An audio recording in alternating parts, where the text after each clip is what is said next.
हमारे इस YouTube channel के सेगमेंट फास्ट न्यूज में आप तमाम का इस्तकबाल है। इस वीडियो में आप देख सकते हैं कम मिनटों में बहुत ज्यादा खबरें।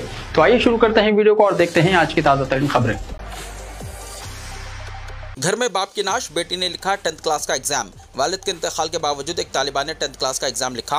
यह अफसोसनाक वाक़या तेलंगाना के मंचिर्याल जिले में पेश आया, जहां एक तालिबान ने अपने वालिद के इंतकाल के बावजूद 10th क्लास का एग्जाम दिया। तफसीलात के मुताबिक कुंबेपल्ली मंडल के मत्थापुर गांव से ताल्लुक़ रखने वाली श्रीलता के वालिद मल्लैया तवील अलालत के बाद जुमेरात को इंतकाल कर गए। जब एक तरफ घर में आखिरी रसूमात की तैयारियां हो रही थी, तब दूसरी तरफ श्रीलता ने हौसला मजबूत रखते हुए अपना पहला 10th क्लास का एग्जाम लिखा। इस तालिबा के अज़म को देखकर इम्तिहानी मराकिज़ के अफसरान और रिश्तेदार ने इसकी हिम्मत की सताइश की। तेलंगाना के वरंगल आम मंडी में बंगनापल्ली आम की रिकॉर्ड कीमत पर फरोख्त 122 रुपये फी किलो लगी बोली। तेलंगाना के वरंगल के एनोमना मल्ला में जुमेरात को एक नई आम मंडी का इफ्तिताह किया गया, जहां पहले ही दिन बंगमपल्ली आम ने रिकॉर्ड कीमत हासिल की। इस मंडी के इफ्तिताह के मौके पर रियासती वजीर कोंडा सुरेखा, मुकामी रुकन असम्बली KR नागाराजू और जिले कलेक्टर डॉक्टर सत्या शारदा मौजूद थे। मंडी में पहली बार आमों की नीलामी की गई, जिसमें ताजिरों ने भरपूर दिलचस्पी का मुजाहरा किया। इस नीलामी में महबूबाबाद जिले के मरीपेटा मंडल के चलनचरला गाँव से ताल्लुक़ रखने वाले किसान विजयपाल रेड्डी ने अपनी लाई हुई बंगनापल्ली आम को नीलामी के लिए पेश किया, जो हैरत अंगेज तौर पर 1,22,000 रुपये फी टन में फरोख्त हुआ। हुक्काम के मुताबिक वरंगल की मंडी की तारीख में यह पहली मरतबा है कि आम को इतनी ज्यादा कीमत मिली है। इस गैर मामूली नीलामी से किसानों में खुशी की लहर दौड़ गई और तवक्को है कि आइंदा दिनों में मज़ीद किसान इस मंडी से फायदा उठाएंगे। शहर हैदराबाद की तरक्की के लिए बजट में 9,800 करोड़ रुपए मुख्तस। हुकूमत ने रियासत के दारुल हुकूमत हैदराबाद के मुज़ाफ़ाती इलाक़ों की तरक्की पर तवज्जो मरकूज़ की है और टर्निंग रोड के करीब बुनियादी सहूलतों की फराहमी के अलावा बावखार फ्यूचर सिटी की तरक्की की राह हमवार की है। सैटेलाइट टाउनशिप, अंदरूनी रेल सड़कें, पीने के पानी और सैलाब के पानी को मोड़ने के सिस्टम की तामीर पर काम शुरू कर दिया है। ट्रैफिक को कंट्रोल करने और नालों की तरक्की के लिए बजट में फंड मुख्तस किए हैं। फ्यूचर सिटी डेवलपमेंट अथॉरिटी के लिए 4,701.92 करोड़ रुपये मुख्तस किए गए हैं। वज़ीर फ़ाइनेंस भट्टी विक्रमार्का ने अपनी बजट तकरीर में इंकशाफ किया कि हैदराबाद की तरक्की और आवाम को बुनियादी सहूलतों की फराहमी के लिए कई मंसूबे शुरू किए जा रहे हैं। रियासती बजट में शहर हैदराबाद के लिए जुमला 9,800 करोड़ रुपये मुख्तस किए गए हैं। इनमें से कुछ फंड्स कर्जों के तहत मंजूर किए जाएंगे। 10th क्लास के एग्जाम में ताखिर से पहुंचने वाला तालिब इल्म एग्जाम लिखने से महरूम। नारायणपेट जिले के उटकुर मंडल में 10th क्लास के सालाना एग्जाम्स के पहले दिन एक तालिब इल्म ताखिर से पहुंचा, जिसकी वजह से इसे एग्जाम में बैठने की इजाजत नहीं मिली। मोहम्मद उमर, जो उटकुर मिल्लत स्कूल में उर्दू मीडियम का तालिब इल्म है, जब वो जुमे के रोज उटकुर जिले परिषद बॉयज हाई स्कूल के इम्तिहानी मरकज पहुंचा तो हुक्काम ने 15 मिनट की ताखिर की वजह से इसे एग्जाम में शिरकत की इजाजत देने से इनकार कर दिया। मायूसी के आलम में मोहम्मद उमर बगैर एग्जाम दिए वापस घर चला गया। क़वायद के मुताबिक एग्जाम सुबह 9:30 बजे से 12:30 बजे तक मुनक्किद किए जा रहे हैं और मुकर्रर वक्त के बाद किसी को भी दाखिले की इजाजत नहीं दी जा रही है। मुस्लिम रिजर्वेशन में इजाफे की मुखालिफत करने अमित शाह की हिदायत। मरकजी वजीर दाखिला अमित शाह ने तेलंगाना के बीजेपी कायदीन को मशवरा दिया कि वो BC तहफ़्फ़ुज़ात में इजाफे की मुखालिफत ना करें, ताहम मुसलमानों के लिए तहफ़्फ़ुज़ात में इजाफे की किसी भी कोशिश की मुखालिफत की जाए। तेलंगाना बीजेपी कायदीन ने नई दिल्ली में अमित शाह और बीजेपी के कौमी सदर JP नड्डा से मुलाकात की। तेलंगाना में कौंसिल इंतखाबात में एक ग्रेजुएट और एक टीचर सीट पर बीजेपी को कामयाबी हासिल हुई है। इंतखाबी कामयाबी के पस मंज़र में तेलंगाना के बीजेपी कायदीन ने JP नड्डा और अमित शाह से मुलाकात करते हुए रियासत में पार्टी के बढ़ते हुए मौक़िफ़ से वाकिफ़ कराया। अरकान पार्लियामेंट और कायदीन ने मरकजी वजीर किशन रेड्डी की क़यादत में अमित शाह से मुलाकात की। अमित शाह ने नौमुंतखब अराकीन M कुमरैया और अंजी रेड्डी को मुबारकबाद पेश की। असेंबली में BC तबक़ात को 42% तहफ़्फ़ुज़ात के हक़ में जो बिल मंजूर किया गया है, उसकी तफसीलात से अमित शाह को वाकिफ़ करवाया गया। तेलंगाना हुकूमत पार्लियामेंट में मंजूरी के लिए बिल को मरकज से रुजू करेगी। बीजेपी ने असेंबली में बिल की तायद की थी। अमित शाह ने कायदीन से कहा कि वो BC तहफ़्फ़ुज़ात में इजाफे की मुखालिफत ना करें और मुस्लिम तहफ़्फ़ुज़ात में इजाफे की किसी भी कोशिश की मुखालिफत की जाए। इस मौके पर ममलिकती वज़ीर दाखिला बड्डी संजय कुमार भी मौजूद थे। बताया जाता है कि अमित शाह ने बीजेपी कायदीन से कहा कि वो मजालिस मुक़ामी के इंतखाबात की तैयारियों में जुट जाएं, क्योंकि तेलंगाना में बीजेपी के मौक़िफ़ में तेज़ी से बेहतरी वाक़ई हुई है। उन्होंने पार्लियामेंट, अरकान पार्लियामेंट और अरकान असेंबली और कौंसिल को मशवरा दिया कि वो हुकूमत की नाकामियों को अवाम में उजागर करें और असेंबली इंतखाबात में किए गए वादों के अदम तकमील पर कांग्रेस हुकूमत को निशाना बनाएं। अमित शाह ने कहा कि तेलंगाना में पार्टी के मौक़िफ़ के बारे में वक्तन फ़वक्तन रिपोर्ट हासिल की जा रही है। बताया जाता है कि वज़ीर आज़म नरेंद्र मोदी और वज़ीर दाखिला अमित शाह तेलंगाना में बीजेपी के इस्तेहकाम पर खुसूसी तवज्जो दे रहे हैं और आइंदा असेंबली इंतखाबात में अक्सरियत का हुसूल पार्टी का निशाना है। हैदराबाद में आलमी मुकाबले हुस्न का एहतमाम, हुकूमत का मुकम्मल ताउन। तेलंगाना के वजीर सयाहत जोपल्ली कृष्णा राव ने कहा कि मिस वर्ल्ड मुकाबले का 72वां एडिशन हैदराबाद के बशमूल रियासत तेलंगाना के सकाफती और तहजीबी से मालामाल शहरों में 10 से 31 मई मुनक्किद किया जाएगा। इस मुकाबले हुस्न के इनेकाद में 54 करोड़ रुपये के अखराजात का तखमीना रखा गया है। यह अखराजात तेलंगाना टूरिज्म और मिस वर्ल्ड लिमिटेड मसावी तौर पर बर्दाश्त करेंगे। वजीर जोपल्ली कृष्णा राव ने यहाँ ज़राए इब्लाग के नुमाइंदों से बातचीत के दौरान मिस वर्ल्ड के अहतमाम के बारे में अहम ऐलान किया। इस मुकाबले के अहतमाम में तेलंगाना का हिस्सा 27 करोड़ रुपए का है और ये रकम स्पॉन्सर से हासिल की जाएगी। मीडिया रिपोर्ट्स में कयास लगाया जा रहा है कि मिस वर्ल्ड मुकाबले के एहतमाम पर 200 करोड़ रुपए की लागत आ सकती है। ऐसे वक्त में जब तेलंगाना को 71,000 करोड़ रुपए की आमदनी कम हुई है, रियासत इतनी महंगी तकरीब के एहतमाम का मुतहम्मिल नहीं हो सकती। इस सिलसिले में अपोजिशन जमातें भी हुकूमत पर तनकीद कर सकती हैं। इफ्तारी की खरीदी के बाद घर वापस होने के दौरान पेश आए खौफनाक सड़क हादसे में बाप और कमसिन बेटा हलाक। तेलंगाना के करीमनगर जिले में हादसा। इफ्तारी की खरीदी के बाद घर वापस होने के दौरान पेश आए खौफनाक सड़क हादसे में बाप और कमसिन बेटा जाँ बहक हो गए। यह अफसोसनाक हादसा तेलंगाना के करीमनगर जिले में पेश आया, जहां तेज रफ्तार लारी की टक्कर से बाप और बेटे की मौके पर ही मौत हो गई। तफसीलात के मुताबिक शंकरापट्टनम मंडल के मक्ता गाँव के रहने वाले 37 साल शेख अजीम और इनका बेटा 12 साल रहमान जुमे के रोज इफ्तार के लिए जरूरी सामान खरीदने के लिए केशवापट्टनम गए थे। खरीदारी के बाद जब वो अपने गांव वापस जा रहे थे तो केशवापट्टनम बस स्टैंड के करीब करीमनगर की तरफ आने वाली एक तेज रफ्तार लारी ने इनकी मोटरसाइकिल को टक्कर मार दी। हादसे में दोनों बाप बेटा मौके पर ही दम तोड़ गए। मुकामी अफराद ने एम्बुलेंस 108 को इत्तला दी, जिसके बाद नाशों को हुजूराबाद के सरकारी हॉस्पिटल मुंतकिल कर दिया गया। पुलिस मौके पर पहुंचकर हादसे की वजूहात की तहकीकात कर रही है। हैदराबाद में आधी रात को गरज चमक और तेज हवाओं के साथ जबरदस्त बारिश। रमजान की शॉपिंग मुतासिर। शहर हैदराबाद में जुमा 21 मार्च की सुबह से तेज हवाएं चलने लगी थी और आधी रात के बाद जबरदस्त बारिश हुई, जिसकी वजह से मौसम सर्द हो गया। माहिरीन मौसमियात ने खबरदार किया है कि अगले 2 दिनों में शदीद बारिश हो सकती है। हैदराबाद के कई इलाकों में मौसलाधार बारिश हुई। तेज हवाओं, गरज चमक और बिजलियों की कड़क के साथ बारिश का सिलसिला काफी देर तक जारी रहा। तेज हवाओं के साथ झालाबारी की भी इत्तलात है। बाज़ इलाकों में सड़कों पर बारिश का पानी नाले की तरह बहता देखा गया। पुराने शहर के कई मुकामात के अलावा नए शहर और मियापुर, चंदानगर, मदीनागोड़ा, लिंगमपल्ली, पटनचेरू और अमीनपुर के इलाकों में शदीद बारिश हुई। हुक्काम ने आवाम को घरों में रहने की हिदायत दी है। महकमे बरखी के महकमे ने खबरदार किया है कि शदीद बारिश की वजह से बास मुकामात पर बरखी की सरबराही मुतासिर हो सकती है। शहर में जारी मौसलाधार बारिश की वजह से रमजान मुबारक की खरीदारी पर असर पड़ा। तेज हवाओं, गरज चमक और शदीद बारिश की वजह से बाजारों में चहल पहल कम हो गई, जिससे दुकानदारों और खरीदारों दोनों को मुश्किलात का सामना है। शहर के मशहूर मुकामात जैसे चार मीनार, लाड़ बाजार, आइबेट्स और नामपल्ली वगैरह में रमजान की तैयारियों के लिए हुजूम देखा जा रहा था, लेकिन अचानक मौसम खराब होने के बाद लोग घरों को वापस जाने पर मजबूर हो गए।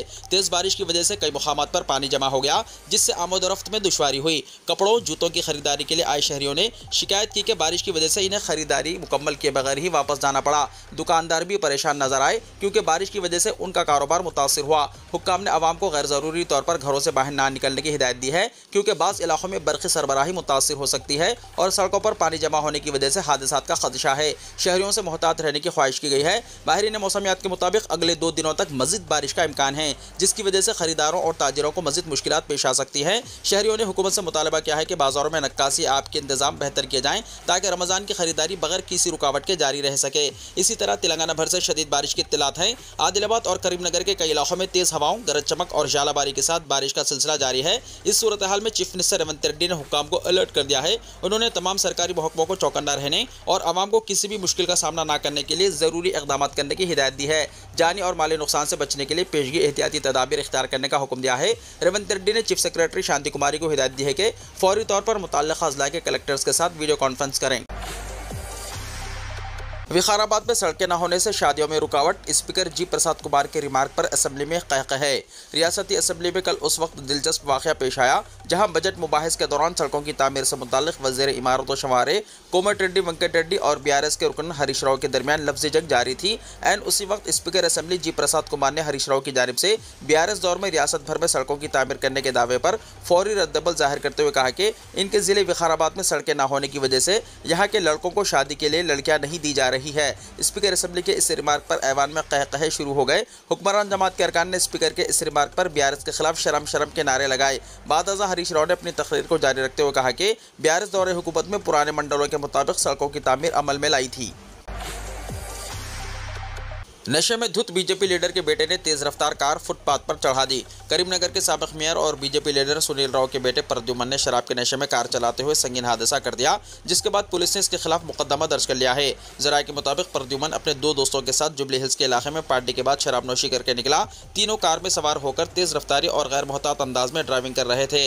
जैसे ही वो रोड नंबर 36 जुबली हिल्स के करीब पहुंचे, गाड़ी बेकाबू हो गई और फुटपाथ पर चढ़ गई, जिससे जोरदार टक्कर हुई। ऐनी शाहिदीन के मुताबिक हादसे के बाद प्रद्युमन और इसके साथी कुछ देर तक मौके पर ही मौजूद रहे, मगर जैसे ही लोग इकट्ठा होने लगे वो गाड़ी छोड़कर फौरी तौर पर फरार होने की कोशिश करने लगे। तमाम मुकामी लोगों ने पुलिस को इत्तला दे दी, जिसके बाद जुबली हिल्स पुलिस मौके पर पहुंची और तफ्तीश शुरू की। पुलिस ने गाड़ी को जब्त कर लिया और प्रद्युमन समेत 3 अफराद के खिलाफ मुकदमा दर्ज कर लिया। जराये के मुताबिक पुलिस ने प्रद्युमन और इसके साथियों का मेडिकल टेस्ट करवाया, जिसमें इनके खून में अल्कोहल की मिकदार हद से ज्यादा पाई गई है। पुलिस ने दफा 279 यानी लापरवाही से गाड़ी चलाने, 185 नशे की हालत में ड्राइविंग और 336 दूसरों की जान को खतरे में डालने के तहत केस दर्ज किया है। पुलिस ने कहा है कि तहकीकात के बाद मजीद कानूनी कार्रवाई की जाएगी। अगर हालत नशे में ड्राइविंग और तेज रफ्तारी के मजीद शवाहिद मिले तो मजीद सख्त दफात शामिल की जा सकती है। नई हदबंदी के खिलाफ आज चेन्नई में इजलास, चीफ मिनिस्टर रेवंत रेड्डी शिरकत करेंगे। चीफ मिनिस्टर तेलंगाना रेवंत रेड्डी हफ्ता 22 मार्च को तमिलनाडु के चेन्नई के दौरे पर रवाना होंगे, जहां वो chief minister Tamil Nadu MK Stalin की तलब करदा एक कुल जमाती इजलास में शिरकत करेंगे, जो लोकसभा हल्कों की मरकज की तरफ से नई हदबंदी के खिलाफ मुनक्किद किया जा रहा है। कांग्रेस के जराये ने बताया कि चीफ मिनिस्टर के हमरा सदर तेलंगाना प्रदेश कांग्रेस कमेटी महेश कुमार गौड़ भी चेन्नई रवाना होंगे। MK स्टालिन ने मरकज की हदबंदी तजवीज़ के खिलाफ जनूबी रियासतों के चीफ मिनिस्टरों और अपोजिशन कायदीन का इजलास चेन्नई में तलब किया है। भारत राष्ट्र समिति की तरफ से भी एक नुमाइंदा वफ्द को इस इजलास में शिरकत के लिए रवाना किया गया है, जिसकी क़यादत पार्टी के कारगुजार सदर तारक रामाराव कर रहे हैं। आज कर्नाटका बंद का ऐलान। कर्नाटका की तकरीबन 2000 तंजीमों की जानिब से आज कर्नाटका बंद का ऐलान किया गया है। ये बंद बेलगावी में मुवाफिक मराठी ग्रुप की जानिब से कर्नाटका के एक सरकारी बस के अमले को ज़दोकोब किए जाने के खिलाफ मनाया जा रहा है। बेंगलुरु में ऑटो और कैब तंजीमों ने बंद में हिस्सा लेने का ऐलान किया है। 12 घंटे तवील इस बंद की वजह से हमलो नकल और दीगर सरगर्मियाँ मुतासर होने का इम्कान है। कई स्कूलों और कॉलेजों की जानिब से छुट्टी का ऐलान किया गया है। तहम ओहदेदारों ने बताया कि सरकारी बसें हस्बे मामूल चलेंगी। मेट्रो ट्रेन और रेलवे की जानिब से कहा गया है कि ट्रेनें हस्बे मामूल चलेंगी। सुबह 6 बजे से शाम 6 बजे के दरमियान मनाए जाने वाले इस बंद के पेश नज़र अहम शहरों में सिक्योरिटी बढ़ा दी गई है। गैर आईनी वक्फ बिल 2024 के खिलाफ 26 मार्च को मुत्तहदा एहतजाज। All India Muslim personal law board के साथ बिहार की सरकर्दा मिली तंजीमों बशमुल इमारत शरैया, बिहार, उड़ीसा, झारखंड और मगरबी बंगाल, जमीयतुल उलमा हिंद, अलिफ और meme, Jamaat Islami Hind, all India मिली कौंसिल, मजलिस उलमाए खुतबा और दीगर तंजीमों ने वक्फ एक्ट 2024 के खिलाफ एहतजाज का ऐलान किया है और 26 मार्च 2025 को सुबह 10 बजे गर्दनी बाग पटना में अजीमुशान धरना मुनक्किद करने का फैसला किया। वक्फ तरमीमी बिल 2024 वक्फ इमलाक पर गैर मुनसिफाना कब्जे को कानूनी जवाज़ फराहम करने की साजिश है। ये इमलाक तालीम, सेहत और फलाही खिदमात का अहम मरकज रही हैं। अगर ये बिल नाफिज हो गया तो ये अवामी फलाही इदारे तबाह हो जाएंगे। यूनिवर्सिटियाँ, कॉलेजेस और स्कूल्स जो पसमानदा तबकों को तालीम फराहम करते हैं, खवातीन के लिए शेल्टर्स, यतीम खाने और तिब्बी इमदादी मराकज़ जो गरीबों और बेसहारा अफराद की खिदमत करते हैं, हॉस्पिटल, क्लिनिक्स और अवामी बहबूद के मनसूबे जो कमज़ोर तबकों के लिए बनाए गए हैं, तारीखी मसाजिद, मदारिस और दीगर मजहबी इमलाक जो हिंदुस्तानी मुस्लिम सकाफत और रूहानी ज़िंदगी का जुज़्व ला युनफ़िक है। ये बिल सिर्फ मुसलमानों पर हमला नहीं बल्कि हिंदुस्तानी आइन के आर्टिकल 25, 26, 29 और 30 की सरीह खिलाफ वर्जी है, जो मजहबी आज़ादी, अक़लियती इदारों के नज़्म व नस्क़ के हक़ और इम्तियाज़ी क़वानीन से तहफ़्फ़ुज़ की ज़मानत देते हैं। महिंद्रा गाड़ियों की कीमतों में 3% तक का इजाफा। मारूफ कारसाज कंपनी महिंद्रा एंड महिंद्रा ने जुमे को अप्रैल 2025 से SUV और CV रेंज में कीमतों में 3% तक इजाफे का ऐलान किया। यहाँ जारी करदा एक बयान में कंपनी ने कहा कि कीमतों में इस इजाफे की वजह से दीगर वजूहात के अलावा अनपिंड लागत में इजाफा और अशिया की कीमतों में इजाफा है। कीमतों में इजाफे की हद मुख्तलिफ SUV और कमर्शियल गाड़ियों में मुख्तलिफ होगी। काबिल जिक्र है कि मुल्क में ऑटोमोबाइल बनाने वाली ज़्यादातर कंपनियों ने अप्रैल से गाड़ियों की कीमतों में इजाफे का ऐलान किया है। इसराइली बमबारी के बाद मलबे से फ़लस्तीनी बच्ची जिंदा बरामद। गजा पर इसराइली फ़िज़ाई बमबारी के नतीजे में तबाह होने वाली इमारत के मलबे से 1 महीने की बच्ची जिंदा बरामद हुई। जुमेरात को गजा के खान यूनिस में एक मुनहदम अपार्टमेंट की इमारत की बाक़ियात को खोदा जा रहा था कि इमदादी कारकुनों को अचानक एक बच्ची की रोने की आवाज़ सुनाई दी। बच्ची को मलबे से निकालते ही अल्लाहु अकबर की सदाएं बुलंद हो गई। बच्ची को फौरी कंबल में लपेट लिया गया और एम्बुलेंस में अस्पताल पहुंचाया गया। पैरामेडिक्स ने इसे चेक किया और कहा कि बच्ची पूरी तरह सेहतमंद है। इसके वालिदैन और भाई रात देर गए इसराइली फ़िज़ाई हमले में मारे गए थे। सिविल डिफेंस के एहलकार ने कहा कि जब हमने लोगों से पूछा तो उन्होंने बताया कि वो 1 महीने की है और वो सुबह से मलबे के नीचे दबी हुई है। वो चीख रही थी और फिर वक्तन फ़वक्तन खामोश हो जाती थी, यहाँ तक कि हम इसे बाहर निकालने में कामयाब हो गए और खुदा का शुक्र है कि वो महफूज है। लड़की की शनाख्त एला उसामा अबूदगा के नाम से हुई है। वो एक सख्त जंगबंदी के दरमियान 25 दिन पहले पैदा हुई थी। इस हमले में सिर्फ लड़की के दादा बच गए। शहीद होने वालों में इसका भाई, माँ और बाप एक और ख़ानदान के साथ थे, जिनमें एक बाप और इसके 7 बच्चे शामिल थे। आरामको का हवा से कार्बन डाइऑक्साइड निकालने का पहला तजर्बाती यूनिट। सऊदी कंपनी आरामको ने मुमलिकत में कार्बन डाइऑक्साइड को बराह रास्त हवा से निकालने के लिए पहला पायलट यूनिट शुरू कर दिया। इस यूनिट में फिजा से सालाना 12 टन कार्बन डाइऑक्साइड निकालने की सलाहियत है। आरामको ने जुमेरात को एक बयान में कहा कि ये तजर्बाती स्टेशन जो सीमेंस एनर्जी के ताउन से तैयार किया गया है, बराह रास्त हवा से कार्बन डाइऑक्साइड निकालने की टेस्टिंग यूनिट की सलाहियतों को बढ़ाने के लिए कंपनी का अहम कदम है। सऊदी आरामको इस सहूलत को मुमलिकत के मुतनव्वो आबो हवा में कार्बन डाइऑक्साइड कैप्चर मवाद की अगली नस्ल के लिए टेस्टिंग प्लेटफॉर्म के तौर पर इस्तेमाल करने का इरादा रखती है। इस दौरान लागत में कमी के हुसूल के लिए भी कोशिश की जाएगी, जिससे खित्ते में कार्बन डाइऑक्साइड निकालने की टेक्नोलॉजीज के इस्तेमाल को तेज करने में मदद मिल सकती है। वीडियो को लाइक शेयर कीजिए और हमारे इस YouTube चैनल को सब्सक्राइब करते हुए इसके बेल आइकॉन को भी प्रेस कर लीजिए ताकि हर आने वाली वीडियो का नोटिफिकेशन सबसे पहले आपको मिलता रहे।